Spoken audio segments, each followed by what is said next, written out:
Hi hello everyone. FIUGP major ഫിസിക്സിലെ transistor എന്ന ചാപ്റ്ററിലെ പാർട്ട് 2ലേക്ക് എല്ലാവർക്കും സ്വാഗതം. കഴിഞ്ഞ ക്ലാസ്സിൽ നമ്മൾ NPN ട്രാൻസിസ്റ്ററിനെ കുറിച്ചാണ് പറഞ്ഞത്. ഈ ഒരു ക്ലാസ്സിൽ വർക്കിംഗ് ഓഫ് PNP ട്രാൻസിസ്റ്ററിനെ കുറിച്ചാണ് പറയുന്നത്. അതായത് ഫോർവേഡ് ബയാസ് കാരണം പി ടൈപ്പ് എമിറ്ററിലെ ഹോൾസ് ബേസിലേക്ക് ഫ്ലോ ചെയ്യുന്നു. എമിറ്ററിൽ നിന്ന് ബേസിലേക്ക് ഫ്ലോ ചെയ്യുന്നു. ഇത് എമിറ്റർ കറണ്ട് ഉണ്ടാക്കുന്നു. ഈ ഹോൾസ് എൻ ടൈപ്പ് ബേസിലേക്ക് കടക്കുന്ന സമയത്ത് ഈ ഹോൾസ് ഇലക്ട്രോൺസുമായിട്ട് കമ്പൈൻ ചെയ്യാൻ ശ്രമിക്കും. നമുക്കറിയാം ബേസ് തിൻ ലെയറാണ്, ലൈറ്റ്ലി ഡോപ്ഡ് ആണ്. ദർഫോർ വളരെ കുറഞ്ഞ അളവിൽ മാത്രമേ ഹോൾസ് ഇലക്ട്രോണുമായിട്ട് കമ്പൈൻ ചെയ്യുള്ളൂ. ഏകദേശം 5% മാത്രമേ എന്ത് ചെയ്യുള്ളൂ, കമ്പൈൻ ചെയ്യുള്ളൂ. ബാക്കിയുള്ളവ 95% കളക്ടർ റീജിയനിലേക്ക് കടക്കും.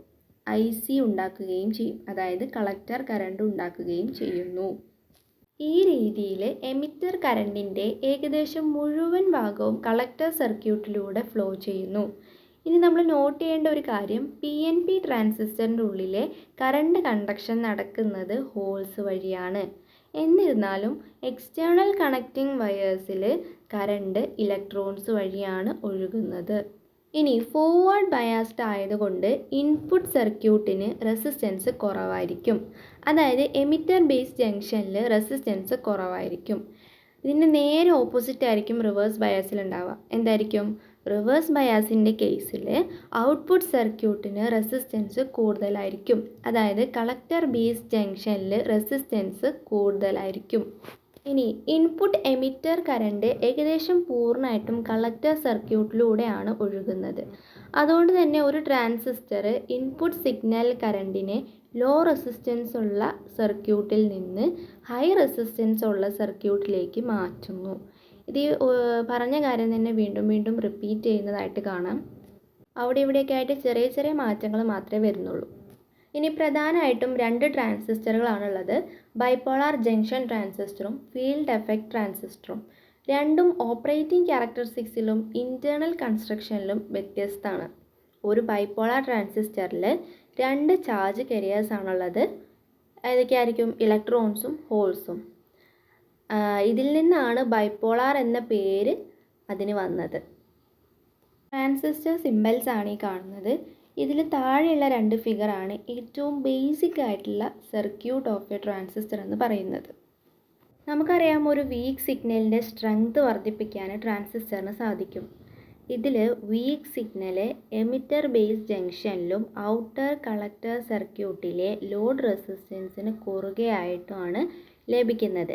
ശരിയായ രീതിയിലുള്ള ആംപ്ലിഫിക്കേഷന് വേണ്ടിയിട്ട് ഇൻപുട്ട് സർക്യൂട്ട് എപ്പോഴും ഫോർവേഡ് ബയാസ്ഡ് ആയിരിക്കും.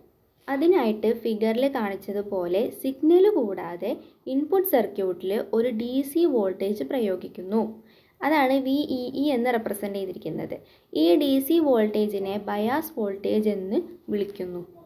ഇനി സിഗ്നലിൻ്റെ പൊളാരിറ്റി, അതായത് പോസിറ്റീവോ നെഗറ്റീവോ എന്തായാലും ഇൻപുട്ട് സർക്യൂട്ടിനെ എപ്പോഴും ഫോർവേഡ് ബയാസ്ഡ് ആയിട്ട് നിലനിർത്താൻ ആവശ്യമായിട്ടുള്ള അളവിലായിരിക്കും ഈ ഒരു വോൾട്ടേജ് എന്ന് പറയുന്നത്. ഇൻപുട്ട് സർക്യൂട്ടിന് റെസിസ്റ്റൻസ് കുറവായതുകൊണ്ട് സിഗ്നൽ വോൾട്ടേജിൽ ഉണ്ടാകുന്ന ചെറിയ മാറ്റം പോലും എമിറ്റർ കറണ്ടിൽ വലിയ മാറ്റമാണ് ഉണ്ടാക്കുന്നത്. ഇനി ട്രാൻസിസ്റ്ററിൻ്റെ പ്രവർത്തനം കാരണം കളക്ടർ കറണ്ട് ഏകദേശം സെയിം ചേഞ്ച് ഉണ്ടാക്കുന്നു. ഇനി ഉയർന്ന ലോഡ് റെസിസ്റ്റൻസ് RCയിലൂടെ ഒഴുകുന്ന കളക്ടർ കറണ്ട് അതിന് കുറുകെ ഒരു വലിയൊരു വോൾട്ടേജ് ഉണ്ടാക്കുന്നു. അങ്ങനെ ഇൻപുട്ട് സർക്യൂട്ടിൽ നൽകുന്ന ഒരു വീക്ക് സിഗ്നൽ കളക്ടർ സർക്യൂട്ടിൽ ആംപ്ലിഫൈഡ് ഫോമായിട്ട് കാണപ്പെടുന്നു. ഈ രീതിയിലാണ് ഒരു ട്രാൻസിസ്റ്റർ ആംപ്ലിഫയർ ആയിട്ട് പ്രവർത്തിക്കുന്നത്. Next, transistor connections. നമുക്കറിയാം ഒരു ട്രാൻസിസ്റ്ററിന് 3 ടെർമിനൽസ് ആണുള്ളത്, എമിറ്റർ, ബേസ്, കളക്ടർ. എന്നിരുന്നാലും സർക്യൂട്ടുകൾക്ക് 4 ടെർമിനൽസ് ആവശ്യമുണ്ട്. 2 എണ്ണം ഇൻപുട്ടിനും 2 എണ്ണം ഔട്ട്പുട്ടിനും. ഇത് പരിഹരിക്കാനായിട്ട് 4 ടെർമിനൽസ് ആണ് സർക്യൂട്ടുകൾക്ക് വേണ്ടത്. പക്ഷേ ട്രാൻസിസ്റ്ററിന് 3 ടെർമിനൽസേ ഉള്ളൂ. അപ്പോൾ അത് പരിഹരിക്കാനായിട്ട് ഒരു ടെർമിനൽ ഇൻപുട്ടിനും ഔട്ട്പുട്ടിനുമായിട്ട് കോമൺ ആയിട്ട് ഉപയോഗിക്കുന്നു. അതിൽ 3 പോസിബിൾ കോൺഫിഗറേഷൻസ് ആണുള്ളത്. Common base, common emitter, common collector. ഇതൊക്കെ നമുക്ക് അടുത്ത പാർട്ടിൽ ഡീറ്റെയിൽ ആയിട്ട് പറയാം. അപ്പോൾ ഇന്നത്തെ ക്ലാസ് ഇത്രയേ ഉള്ളൂ. Hope you all understood. Thank U.